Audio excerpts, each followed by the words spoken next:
It's counting down. Yep, it should be counting down. Okay, but you didn't do nothing to my TV. Yeah, it might come on exactly at. Oh no, it's live right now. It should be on your TV. Ah, Okay. we got LIVE live.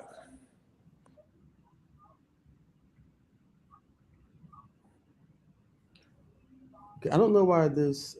Thank you for watching. It's still here. Yeah, still here. Is it broadcasting like that? Here, let me see. Yeah, it is broadcasting like that.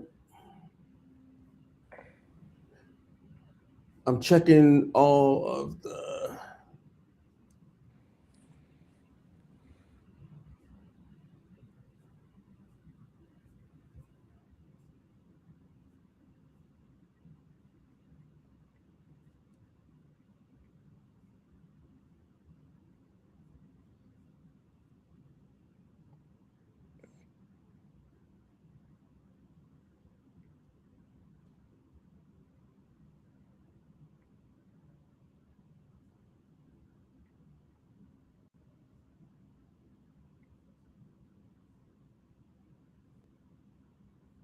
All right, we're gonna give everybody a few minutes to get in here. It's about 7:30 now, and we're gonna try not to do this on CP time.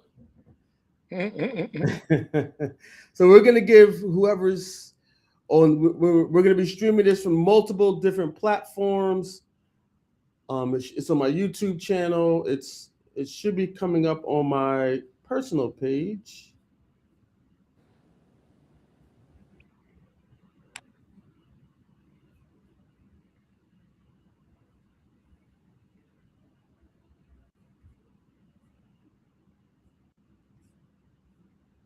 So we'll just give people some time to get in here while I try to remove this. Thank you for watching from the screen. Yeah. What's that doing?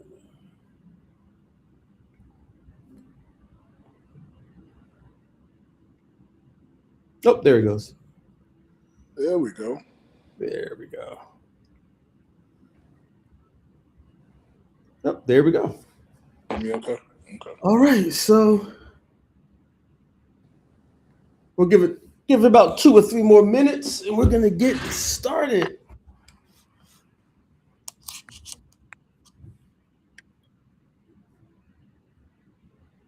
Let me check my platforms. Yep. If you're watching on YouTube, what's up, everybody in YouTube land?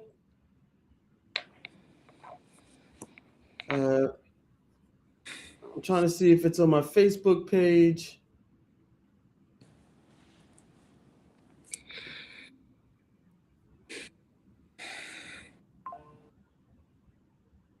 Some people are coming in here. Oh yeah.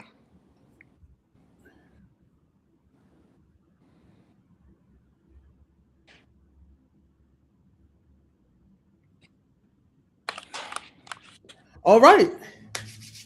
Let's get started. Let's get started. So thank you so much for everyone that came out to have this sit down, and my cousin Roy Tatem. I know everybody has busy evenings, but I thank you that you did not find it robbery to be here with us as we build some momentum for the family reunion. Build some momentum for the family reunion. How you doing today, Roy? I'm doing great. Doing great. Good.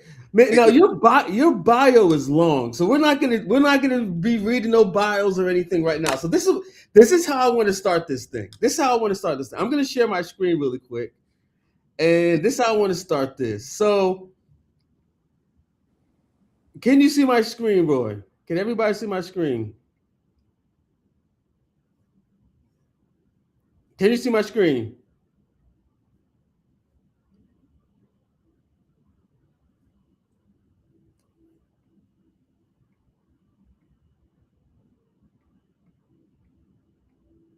Oh, what happened? Oh, what happened to Roy? I'm right here. Oh, I'm were right you here. were you able to see my screen? I saw the family tree that you pulled up. Yes, that's what I pulled up. So Yeah. Here, I don't know what happened here. I think when you pulled up the screen, okay. Can you see it now? Yep. Okay. Now, have you seen this family tree before? Yeah, I have. Okay. So for the audience out there, what I want to do is just see where you land on the family tree. So it starts with Reuben Tatum and Jane Alexander, and then we have the brothers and sisters, Malvina, Laura, Alex, Haywood, Lonnie, and Lewis, and then their siblings there. So I'm on the Lonnie branch of the tree. Where do you fall at? So that everybody knows exactly where I you believe on fall. the Haywood So side. what? I believe the Haywood side. The Haywood side, okay. Now, I when believe, you look into the Haywood side, is there any names that you see in here that are familiar to you? let's see if I can go. I'll Mary. zoom in a little bit. Mary, okay. Mary. So that's And, my great grandmother. okay. Mary's my great grandmother, who's the mother of Theodore. Okay. Who's the father of my father, Roy. Okay. Wow. Yep. It's amazing, to go back and look at where you fall at on the tree and everything, and just to give some context to everything. Yeah. So where I want to start is like, when was the last time you were at a family reunion? It's been a while. It's been a while. It may have been, I believe the last family reunion I can remember was in the Kojic apartment somewhere in Norfolk. Oh wow. How old were you? I don't know. Young.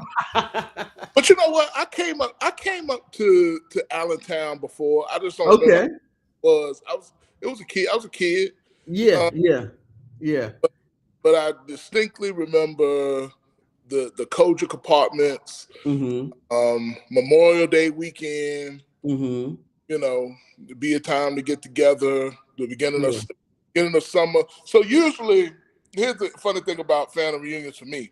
It was always around my birthday. My birthday is May 20th. Oh, okay. So, so that was always, for me, anything at the latter part of May, I was trying to incorporate it into my birthday. So, okay. So that's something we have to keep in mind, that you'll be celebrating your birthday around that time. Yeah, I'll be 50 next week. The big 50. The big 50. So but let me ask you this. Hold on. But go ahead. I don't want to gloss over my great grandmother Mary, because we actually knew Grandma Mary. Oh wow! Grandma lived a very long time. She lived on Claiborne Street in Norfolk, Virginia, right by Norfolk State. Wow! Oh yeah. So everybody got to stay over Grandma Mary's house at some point in time. Yeah. So that's what everybody was at then. Little family secret. Here's the thing. If you was down on your luck, if you was in a little trouble, put out or whatever, Grandma had an extra bedroom for you. That's true story. Good. True stories. Wow, and that's the beautiful thing about family and everything. When you need that help, it's there for you. So before I really dive deep in, one of the things I was thinking about is, you've accomplished a lot, man. We'll talk more about that, and we'll learn more about that. But that little boy that went to that first family reunion, that you remember, what, as the 50-year-old man that you are now, what words would you give that kid? Let's say he was 10 or 12 or 13. What words of advice would you give your 10-year-old self looking back at time? Man, to look back, it would just be enjoy this moment, enjoy the people, whether you have a close relationship with them or not. Just know that this is a part of your heritage, and it's love in the room. It was always love in the room, whether it was a family member that you had seen last week, or it was a family member that you hadn't seen for years. Always love. It was always hugs. It was always, you getting your cheeks pinched, and you so big, those kind of Yeah, yeah, conversations. Like, I don't know who is this, yeah. but it did. So yeah, so who would you say had the biggest impact in your life, like that shaped who you are today? It's got to be my father, In what way? Roy Senior. I mean, I would say Roy Senior. I always tell the stories when I talk about my parents. My parents Mm-hmm. are polar opposites, you Hmm. know. And not to hear this right. My mother was a faithful church going lady. Mm-hmm. She was doing her best to do her walk with the Lord. Mm-hmm. My father, not so much. Hmm. My father enjoyed, Interesting. I mean, worked hard. Don't get me wrong. Yeah, yeah, yeah. My father worked at the shipyard before starting his trucking business. Mm-hmm. Um, but he enjoyed a different lifestyle, Yeah. and that lifestyle was a lot more appealing and fun to me, Ah. as a young man. But Mm-hmm. at the same time, I don't know what it was like to miss a meal. I don't know Mm-hmm. what it was like to like be out of doors. I mean, so for him, he was always that solid, consistent person, provider. I could talk to my dad about anything. He was Yeah. my father. He was a disciplinarian. He wasn't Joe Jackson. Yeah. Yeah. Right? But he was also a person. He was a person I could talk to about any. I could talk to my dad about anything. Yeah. Like, Yeah. you know what I'm Yeah. saying? Mm-hmm.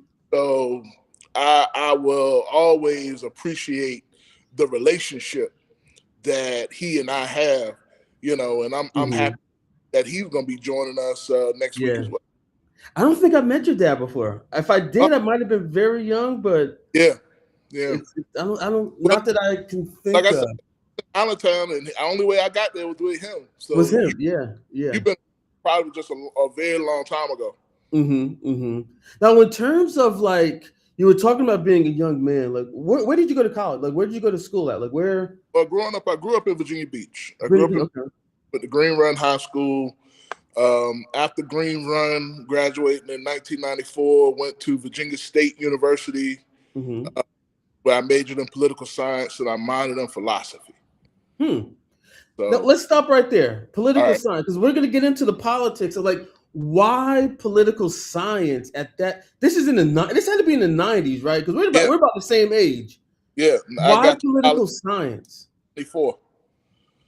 Well, one, this goes back to probably my, remember the 90s, right? So Mm-hmm. let's go back to 89. If Mm-hmm. you recall, there was an incident called the Greek Fest in Virginia Beach. Yes. Greek Fest in Virginia Beach, where all the black college students came to the beach Mm-hmm. to celebrate. Remember, I grew up in Virginia Beach, so we always went to the beach, to Yeah. have time to recreate. So this time, Labor Day weekend, 1989, a riot broke out Hmm. in the beach and if you look back on the footage, you will see the police beating down brothers in board shorts and flip flops and sisters in bikinis. Hmm. And it was chaotic, and it escalated from Virginia Beach Police to Virginia State Police to the National Guard down on the beach. Wow. And so from there, I knew something was wrong. You know, couldn't necessarily put my finger on it. Didn't put all the pieces together. But I was 13 seeing that. Then 1991, Rodney King happened. Hmm. Remember? So Rodney King happened in 1991. Mm-hmm.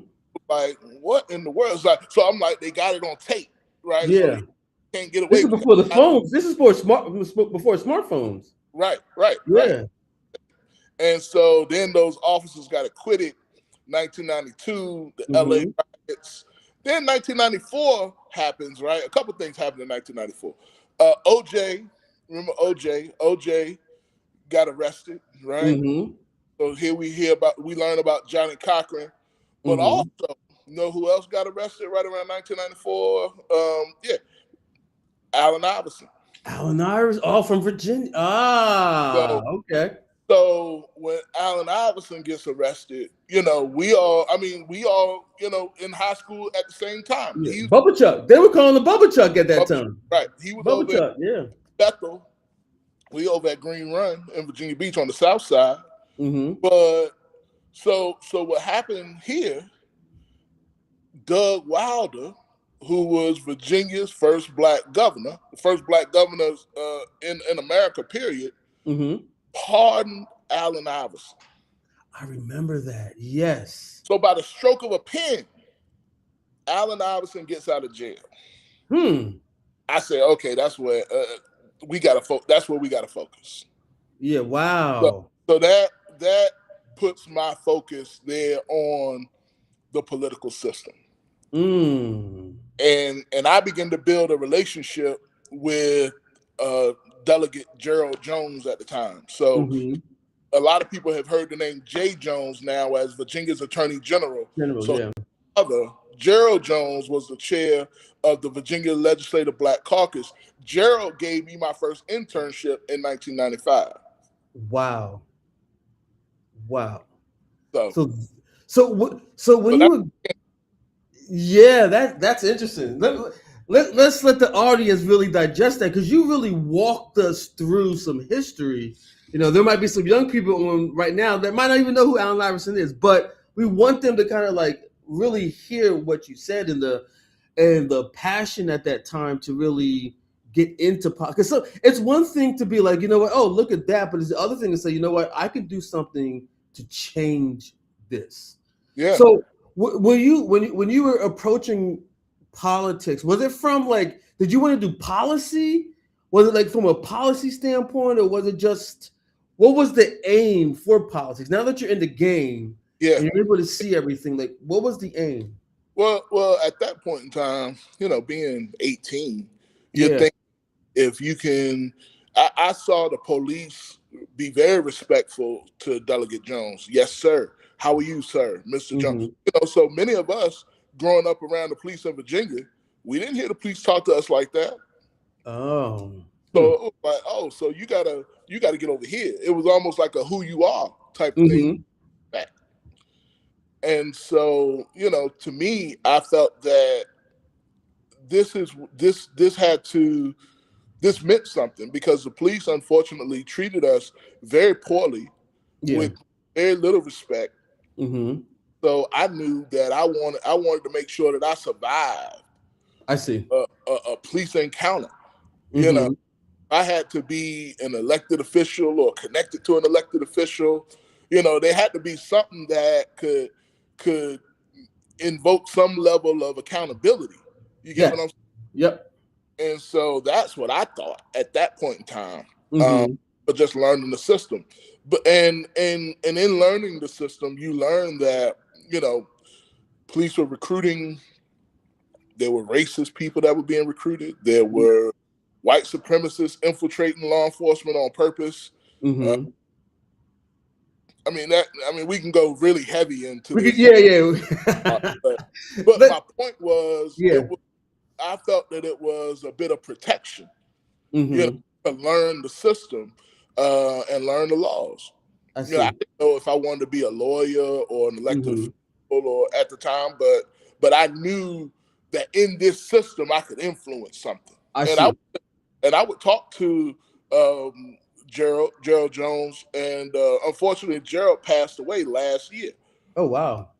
Yeah, so I would talk to him a lot about how we in the community were dealing with, so experiencing the police firsthand. Yeah. Wow. Now let me ask you this: so as you were going on in your journey, like when did you know, like, okay, I'm really like, I'm niched in here in the politics, and I can move things around with one phone call, or like, when was that moment for you? When did that light bulb go on when you knew you could move things? That didn't come till later. But okay. I'll say once I graduated Virginia State. No, let me talk about graduate. My senior year at Virginia State University, I worked for President Eddie Moore, who was the president of the university. And Mm-hmm. normally those positions were allotted to ROTC cadets. That Mm-hmm. seniors that were going into the military, they were going to go in as a lieutenant colonel. Um, Mm-hmm. so I mean a lieutenant, second lieutenant. I'm sorry, a Yeah, second. And it was like he would provide them with training ground for what they would experience when they got commissioned. I Well, see. I convinced him to give me that shot. Hmm. And here was my interview. He said, "Meet me, at my house at whatever time, like 4:30 or something, to drive him up to the Virginia State Capitol Hmm. for 6 o'clock reception and meeting and all that." Mm-hmm. So I take him to. Remember, I interned in Yeah. so right now we're talking about 1997, Mm-hmm. and so I take him up there to the Virginia State Capitol, and Mm-hmm. we walk into the room, and half the people in the room knew me. Wait, how?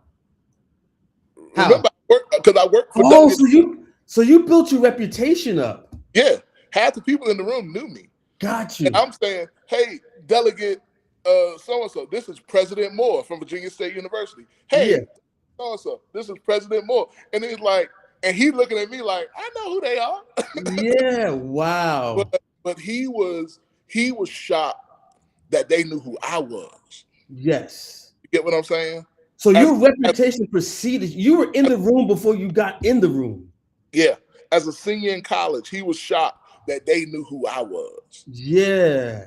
There's a And lesson there. Let's stay right there. Let's stay okay, right there for a little bit. So they knew who you were before you walked into the room. What yeah, are some like practical or yeah, tactical things that you can, like just little things that you did to kind of like plant those seeds? So because you're not knowing you're going to be in the room before you get in the room. You're just being no, yourself. So yeah. what are some of the character traits that you, looking back, had to really plant those seeds?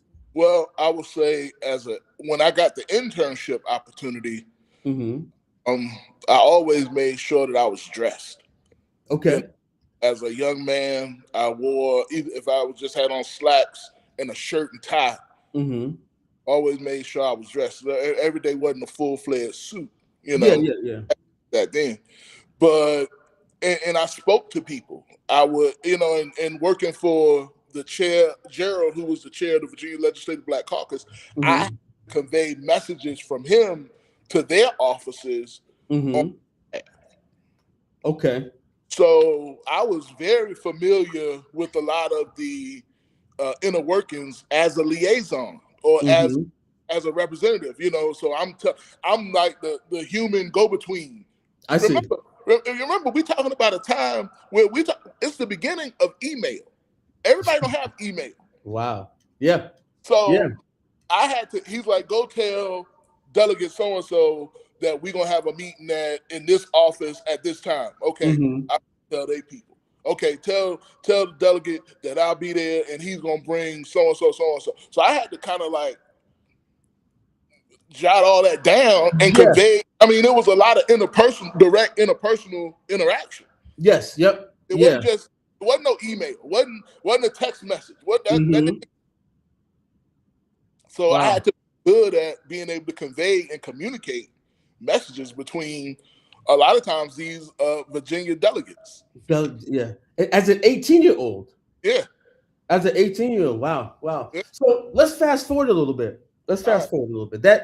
But I really wanted to, like, any of the our young people listening, or some of the elders, like that, like the two things that you mentioned is you dressed, how you looked on the outside was very important because it really spoke volumes to the people that you were talking to, and then Yeah. the ability to communicate and convey, the messaging back and forth. And in a time, young people listening right now, in a time where there was no cell phones, there was no email, it was just straight pen and pad and just having the wherewithal to continue that. So that's good. That's good. That's good. So let's fast forward now. So you Let were me say one more yeah, thing. go ahead. Yep, go ahead. There were not a lot of young black men in these positions back then, even back then. There Wow. weren't. I was rare in that space. So you were a unicorn. You could say that. That's what we call them. Yeah. Like it was rare to see you in the, and that's another thing, to be able to not only just like be in those spaces, but to be able to flex your muscle, flex your talent and your abilities, and not have anybody have you feel like oppressed, but you were your Right. full self. And I think, No. do you think? Let me ask you this question. Because we're gonna bring in some. How was hip hop influence you in that? Because at that time, because I'm thinking Public Enemy, I'm thinking, groups like that at that time. How did that Yeah, right. shape your policy, your Well, political thinking? I mean, for one, Chuck D. When I met Chuck D, I cried. Oh, you met Chuck D. Oh yeah, You met Chuck D. Okay.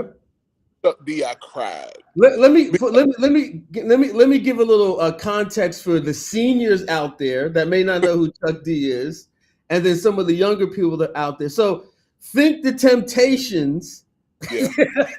but a political version of the Temptations that were militant, fight the power, So that's when he's talking about Public Enemy. When we're talking about public, and Chuck D was the lead singer. So just think, what was the lead singer of Temptations? Eddie. No. Otis. Otis. Yeah. That's So funny. Chuck D. Yeah. So Public Enemy. How did it influence your thinking? I mean, so Chuck D and Public Enemy wrote a lot of heavily politically charged hip hop and rap lyrics. Mm-hmm. And I mean, really, it resonated with me as a young black man in his teens, in my formative years. Yes. And so the thing is there were so many things that I would begin to read up on. I was just recommending somebody to read up on Dr. Francis Cress Welsing. Yes. Yep. So if anybody's heard of Fear of a Black Planet, which is the name of one of the albums, is based on a book by Dr. Francis Cress Welsing, the ISIS. Yep. And so my point is, I began to learn this information, and I began to try it. Like this is a true story. I began to try it. I began to say, okay, let me see how this works, and it will work. Doors were open, relationships were built, but also it turned me on to Malcolm X. And when I read the autobiography of Malcolm X, I learned that Malcolm started out reading in the dictionary when he was in jail. He was in jail, yeah. And so Malcolm put me on to philosophy, political theory, political thinking, the positives and negatives of capitalism, the history of slavery, and the political systems, and how black people at one point in time were considered 3/5 of a human being. And it was like, okay, so what's my place? How do I? So all of that made me. I was questioning, how do I find my place in this society where I've seen the college students be beat down at Virginia Beach. I saw Rodney beat down in LA. I saw, one hero, OJ, go get him, OJ, on the commercial. Remember we saw the OJ commercial? Yeah, I remember, yeah. And now he's like the Public Enemy #1. So to me, it's like, so quickly you can be a hero, and then instantly you can be the villain. The villain. So it's like, how do I navigate all this? Right? Wow. And so unfortunately, we fall for the traps that get set, because at the same time, like, there were drugs in the community. There were some people that were doing illicit things. And I'm gonna tell you, once again, you asked me about who was the most influential person. My father. The reason why I never sold drugs or did crime, because my father would whip my tail. You know what I'm saying? And I knew it. I was like, ain't no way. No way, yeah. No way. Wow. Wow. Speaking of your dad, so I know you have you were explaining how your dad was entrepreneurial. Yeah. So did you? I know. Do you have that in you? Did you have an entrepreneurial Yeah, background as sure, well? Did that sure. rub off on you as well? Well, that's another thing about politics. Mm-hmm. Politics. There's your policy side, there's your influence side, and then there's your money side. I mean, Mm. we're seeing that in real time right now. Yes. Oh yeah. So yeah, I when I got to DC and I was working on Capitol Hill. Mm-hmm. DC is very expensive to live, so yeah. Yeah. So I dabbled in some entrepreneurial ventures, Mm-hmm. particularly Legal Shield, where we sold family and business legal plans. Mm-hmm. Uh, make some extra money, and Yeah. I did well in that. Yeah. Yeah. Yeah. So you saw some of those. So you were able to blend like this political, this business, and kind of bring these two things together to what you said. How do I find my place? Yeah, How do yeah. I find my place? And that's one of the things that like a lot of young people right now today are asking that same question. So what? And I'm not even going to just say young people, even older people too, are still asking, where do I find my place? So, what are some like practical things that, or things that you would suggest on helping us find our place? Well, I also want to say a lot of the major hurdles that I felt that I overcame in life was before Mm-hmm. social media, was before a lot of us were on the internet 24/7. Yeah, You yeah. know, so I think there's some different dynamics that Mm-hmm. that I got to develop Yes, that you know the average person now they don't even know they need to develop. You know, yes, yeah. so I will start with really just some personal development things, working on yourself, reading, um, learning about how you operate, learn how you learn. You know, Mm. for me, right? Let's This is stop right there. Learn how you learn. yeah, Break learn how that down. Break that down a little bit. Learn so how you learn. learn how you So learn. is this in traditional school, or this is something that you develop when you? Okay, let's talk. Let's stay right there for a little bit. Learn how you learn. Go ahead. Well, I mean, I think one thing that's probably missing in our education system is, a lot of us are putting class together and we are expected to just listen to a teacher that they got their job to Mhm. teach, right? Yes, Lesson plan, and they're gonna give it, they're gonna write it on the board, or they're going to, and I said write it on board. That that's. ages me right here, right? And you know, I realized that not everybody got it like that. There was Hmm. people that needed the teacher to explain it. There were some people that needed to read it, right? Hmm. There were some people that could look at the board. Whatever I learned that when the teacher wrote something on the board, just write what the teacher wrote. Hmm. That's what I learned to do. And Hmm. then I would go back and reread what was written. Okay. And by the time I reread what was written, because the teacher's only going to talk about what's on the test. Until the test. So I learned to write what the teacher was writing. And because once I saw the test, I saw again what the teacher had written. So now it's like, oh, I got this. Here it Yeah. is. Yeah. You know. Hmm. And so one thing I would say, once I got that, right? A Yeah. lot of times we're not learning because we're distracted, Mm. you know, Yes. Yes. which which can probably get me to the whole other conversation about, kids on their phones in class all the time. Okay. And so, once I learned to focus, like Yeah. let me cut out all the distractions. I ain't worried about what girl is over there. I ain't worried about what my boys is doing. Let me get my Hmm. together. And that I mean, it was a game changer. That was a game changer. Yeah. That Oh was a yeah. that was a game changer. And so I say that to say, now once you get to college, I tried my best to do all of that too. I still did good. I still did good academically. Yeah. But by the time I pledged Alpha, I was doing political work. I had a whole lot going on. So I had a good support system. Let me say this. I had a good support system. So I tell all the young men, get you a smart girlfriend. Get you a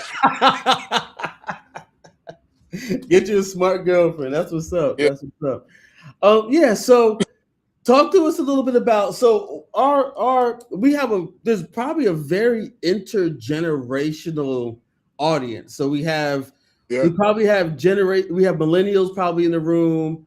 We have Gen X in the room. That's us. yeah. We have boomers in the room. Hey, But the boomers are in the room. So speaking like from a family dynamic, family situation, like what are some of the things that now that we're moving into like this very different, unprecedented reality that we're in right now?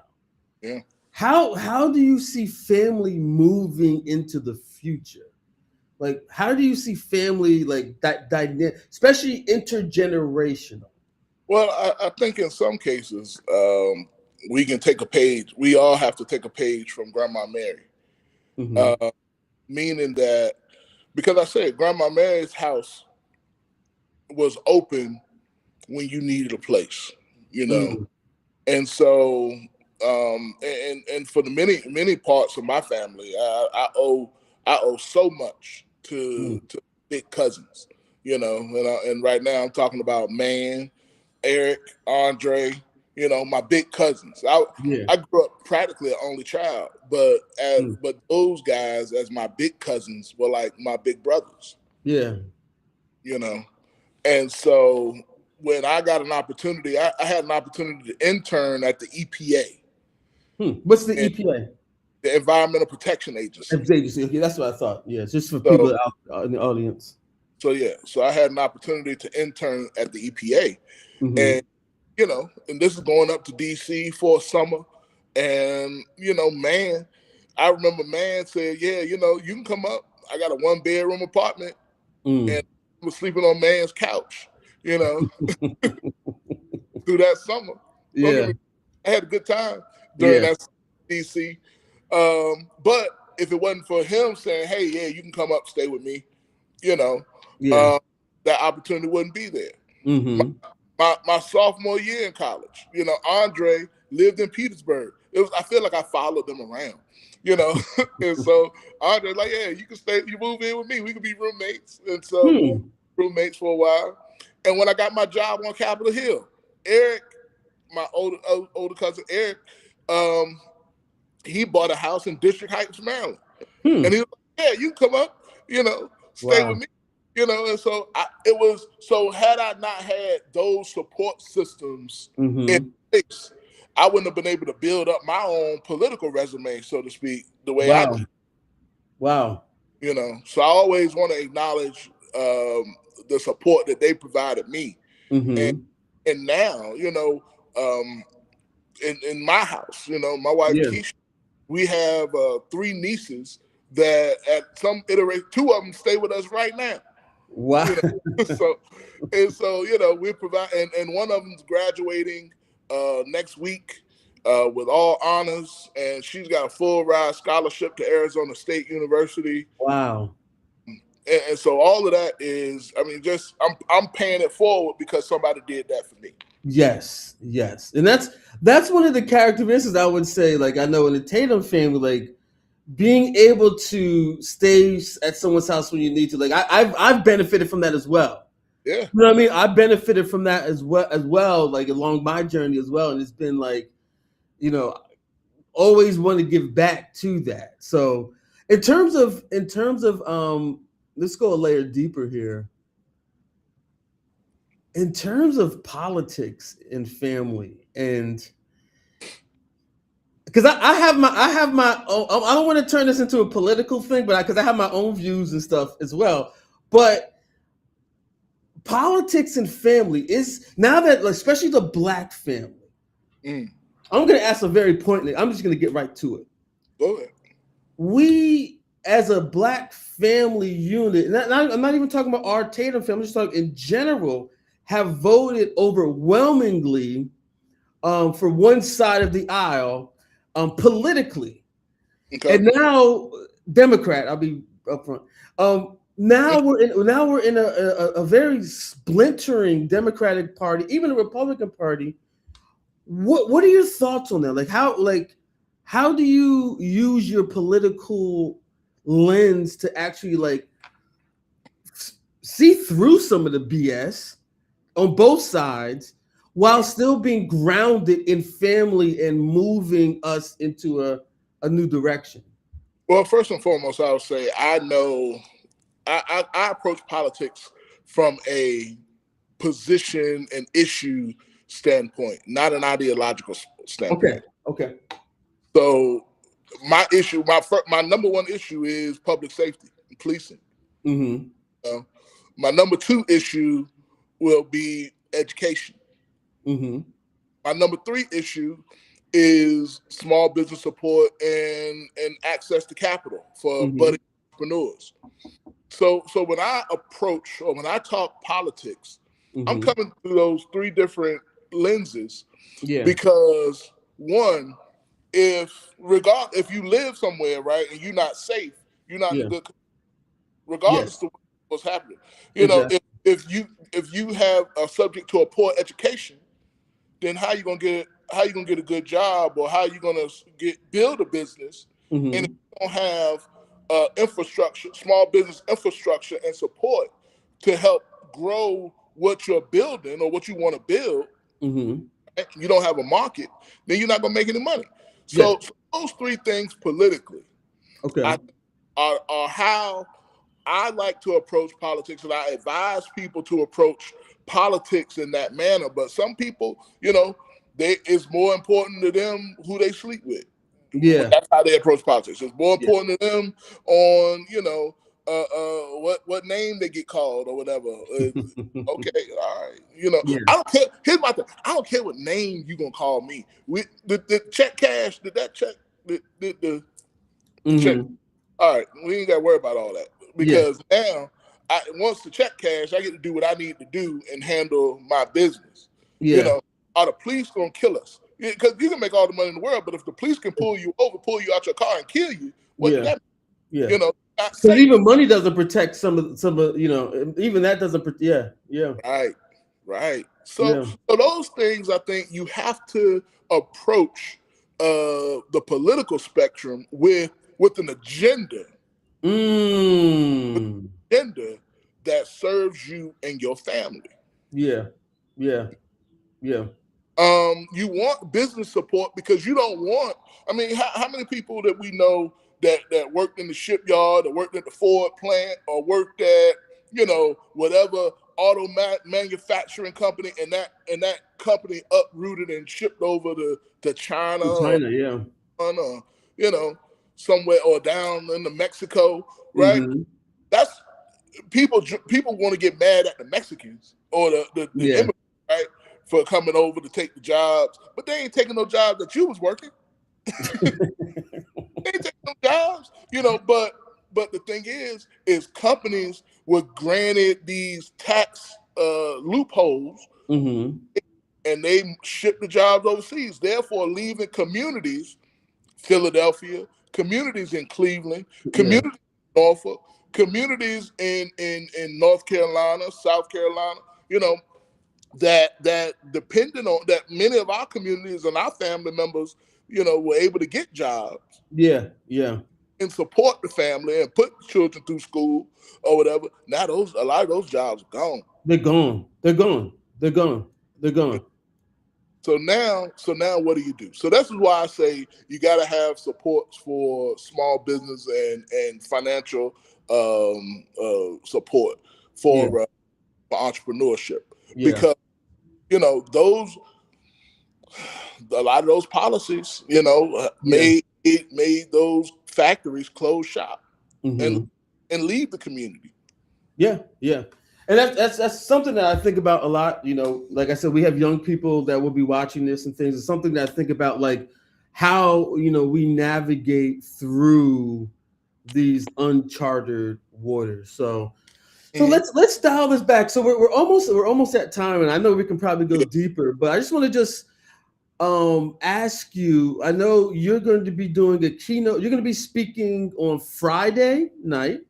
Okay. You'll be doing, and then on Saturday we're going to be hosting a panel for the young people. So, can you give the audience just a teaser, and but like what's on your mind? What would you like things that you're thinking about sharing, but maybe not Well, crystallized yet, but they're kind of bubbling.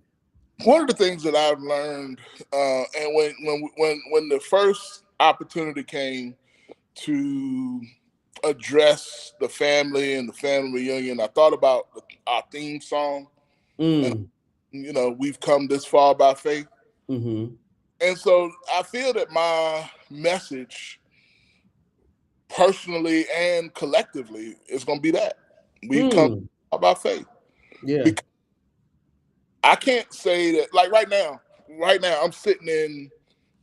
Here's my background. I'm sitting in the senator's conference room. Mm-hmm.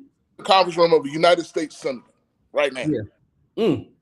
You know, and one thing, if you would have talked to me, 30 years ago, 40 Yeah. years ago now, 40, Mm-hmm. 50, 40 years. See, I'm trying to be 40. 40 years ago now. Mm-hmm.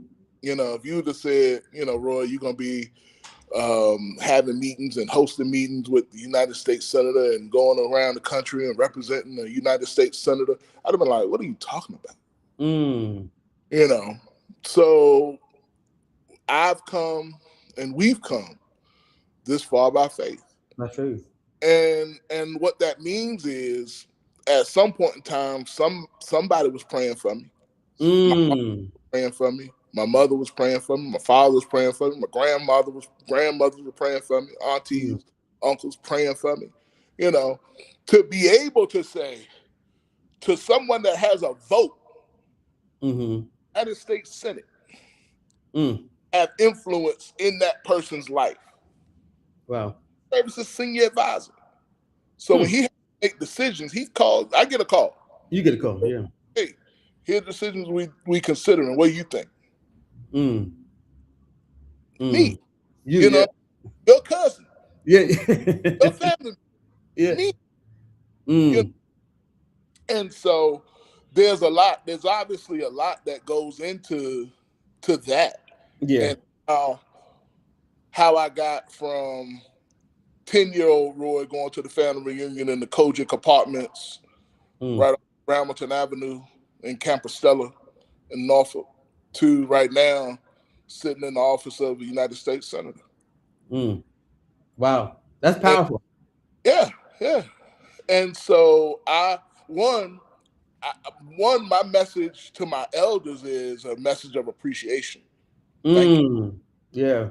I'm honored. And another message to the millennials, to the Gen Zs, Generation Alphas, Alpha. is you can do whatever you want. You can go from wherever you are right now to wherever you want to go. Mm. And you get a senior advisor in your life as your cousin. You get what I'm saying? Yep. Advisor in your life. A lot of times, that's one thing. I think that's one of the things that's missing for a lot of people is just a mentor. Mm-hmm. To bounce some ideas off of a person. I don't want nothing from you. I'm not gonna say, "Hey, sign this contract, give me 10%." Yeah. Now if don't get me wrong. Now if you run an idea by me and I help you with the idea and you come up, just remember your senior advisor.